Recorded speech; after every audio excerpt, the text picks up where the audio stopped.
സമരാഗ്നിയിൽ പങ്കെടുക്കാൻ പ്രതിപക്ഷ നേതാവ് വി.ഡി. സതീശൻ ഹെലികോപ്റ്ററിൽ പറന്നത് വിവാദമാകുന്നു. സമരാഗ്നിയുടെ ചുമതലയുള്ള ഏജൻസി ഏർപ്പെടുത്തിയ ഹെലികോപ്റ്ററിലാണ് സതീശൻ സഞ്ചരിച്ചത്. യാത്രാ ദൃശ്യങ്ങൾ പുറത്തുവിടരുതെന്ന് നിർദ്ദേശം നൽകിയെന്നും ആരോപണമുണ്ട്.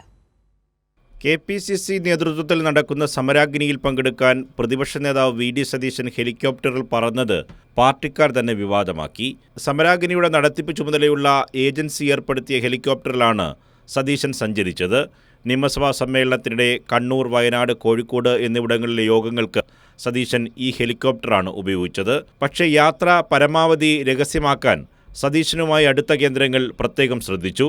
ഹെലികോപ്റ്ററിൽ സതീശൻ പറന്നിറങ്ങുന്ന മാസ് വീഡിയോ പ്രചരിപ്പിക്കരുതെന്ന പ്രത്യേക നിർദ്ദേശം സോഷ്യൽ മീഡിയ ടീമിന് നൽകി. മുഖ്യമന്ത്രിയടക്കം ഹെലികോപ്റ്റർ യാത്രയുടെ പേരിൽ വിമർശിച്ചതിൻ്റെ ജാള്യം മറയ്ക്കാനാണ് യാത്രയുടെ ദൃശ്യങ്ങൾ ഒഴിവാക്കിയതെന്നാണ് വിവരം.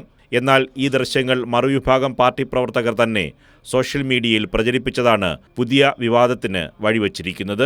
കോടികൾ പിരിച്ച് കെ.പി.സി.സി. നേതൃത്വം നടത്തുന്നത് ദൂർത്തുയാത്രയാണെന്ന വിമർശനം ഇതിനകം തന്നെ ഉയർന്നിട്ടുണ്ട്. ഇതിനു പിന്നാലെയാണ് ഹെലികോപ്റ്റർ യാത്രയുടെ വിവരങ്ങളും പുറത്തുവരുന്നത്. കൈരളി ന്യൂസ്, തിരുവനന്തപുരം.